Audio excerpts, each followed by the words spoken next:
That sound, you know the one, that jarring, unwelcome noise that pierces through your sleep. The alarm clock screaming before sunrise, a rude awakening that signals the start of something many of us dread. The morning commute, just saying it makes your shoulders tense. It's a universal experience of stress and frustration. Whether you're crammed in a taxi, feeling like a sardine in a can, stuck in traffic, inching forward at a snail's pace, or waiting for a late train, watching the minutes tick by, it feels like a soul-crushing waste of time. A daily grind that slowly chips away at your sanity. It's a chunk of our day that feels stolen, a void between home and where we need to be. A liminal space where productivity goes to die. We treat the commute as a problem to endure, not solve. We accept it as an unavoidable part of modern life. Hours lost in traffic add up. Time we could use to learn, create, or connect.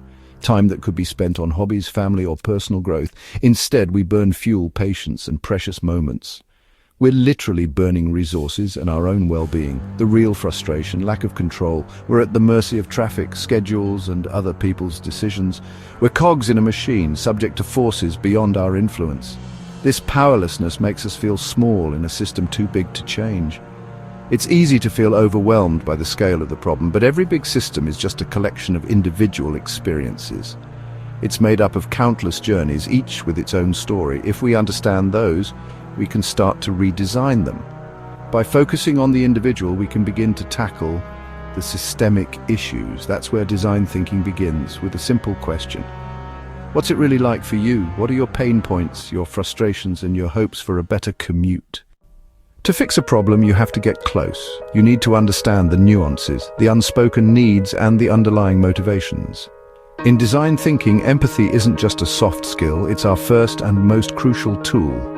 It's the lens through which we view the world and the people we're designing for. It's not about pity, a fleeting feeling of sorrow. It's about deeply understanding someone's world, seeing it from their perspective and feeling what they feel. It's about walking a mile in their shoes and truly understanding the journey. So we go out, talk to people, immerse ourselves in their environment and listen with genuine curiosity, setting aside our assumptions and biases. Tell me about your trip this morning. Walk me through it. What was the best part, the worst, what surprised you? The stories are always more complex, more nuanced, and more revealing than you'd expect. A student might worry more about cost than time, carefully budgeting every penny. A dad might secretly cherish traffic for rare, uninterrupted conversations with his son. People hack their commutes. They find creative ways to make it work. Doing makeup in a moving taxi, maximizing every minute, strategizing for the best train seat, a daily battle for comfort.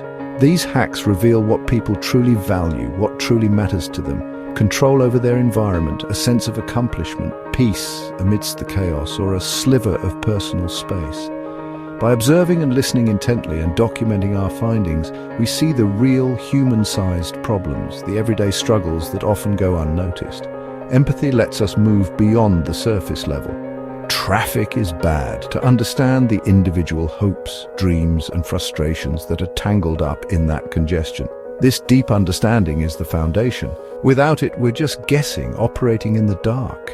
With it, armed with genuine insights, we're ready to design real, impactful solutions that truly meet people's needs.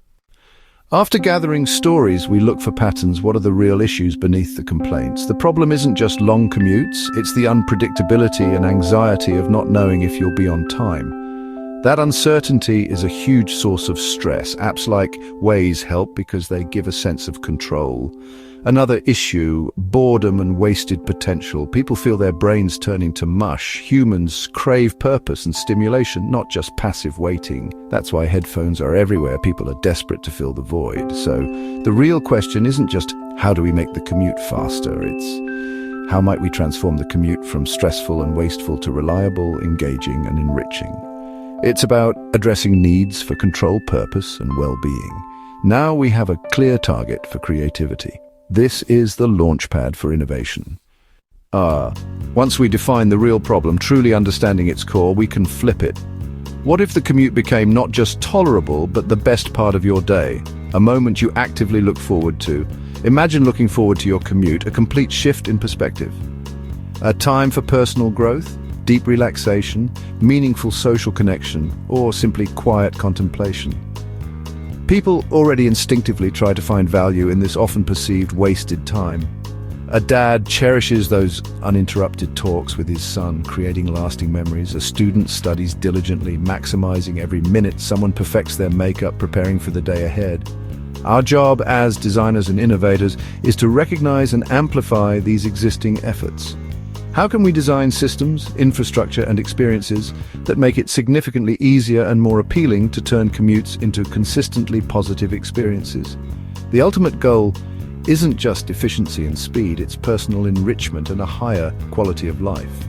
Think of how Tesla revolutionized the driving experience, making driving fun and engaging, or how Spotify transformed music discovery, making it a joyful and personalized experience. We can and should strive to do the same for the daily commute. Your commute could be a dedicated learning zone filled with opportunities for growth, a zen zone, a sanctuary of peace amidst the urban rush, or a vibrant social zone, a place to connect and build community. By consciously reframing the commute as a valuable opportunity, a chance for something more, we fundamentally shift our perception, transforming it from wasted time to unexpectedly found time. The commute then becomes a dynamic platform to design and innovate upon, not just a problem to passively fix, but an experience to actively shape. Now comes the fun part, brainstorming. We generate as many ideas as possible, from practical to wild. Here's one, the Friendship Ferry, an app that matches carpoolers by interest, turning drives into book clubs or networking sessions. Or the gamified Gauntlet, an app that turns commuting into a city-wide game with daily challenges and rewards. Another Commute University, an audio learning platform with bite-sized courses tailored to your commute time. Imagine learning coding, languages, or history while stuck in traffic. The app could suggest lessons based on your route and time. These ideas tackle boredom, isolation, and wasted potential. The goal is to make the commute engaging and valuable. No idea is too crazy at this stage. We're looking for sparks that can be refined. This is where innovation starts. With wild ideas in hand, we don't build everything at once. We prototype. A prototype is a quick, low-cost version to test assumptions. For Commute University, we might send audio lessons via WhatsApp to a few commuters and get feedback. Did they listen? Was it easy to hear? Did they learn something? Next, we could make a clickable mock-up of the app using slides. No coding needed. We watch users tap through. Where do they get stuck? What features do they want? The goal is to fail fast, cheap, and forward. Every flaw we find early saves us from bigger mistakes later. Maybe we learn lessons should be shorter, or users want different topics. Prototyping isn't about proving we're right, it's about discovering what's right. We put ideas in front of real people and listen. That's how we build something people actually want. It's the fastest path to awesome. Feedback from prototypes is gold. It fuels iteration. Build a little, test a little, learn a lot, then improve. For Commute University, maybe users want better audio or shorter lessons. We adapt, test again, and keep refining. Uber did this, starting simple, then adapting to local needs like motorcycle taxis in Uganda. Each feedback cycle shapes a better product. Maybe users want to bookmark lessons or share what they've learned. The product evolves based on real needs, not assumptions. Design thinking is for everyone. It starts with caring, thrives on curiosity, and succeeds through humility by listening and improving step by step. You can turn frustrations like the commute into opportunities. You can design a better world, one commute at a time. That's the power of empathy and iteration.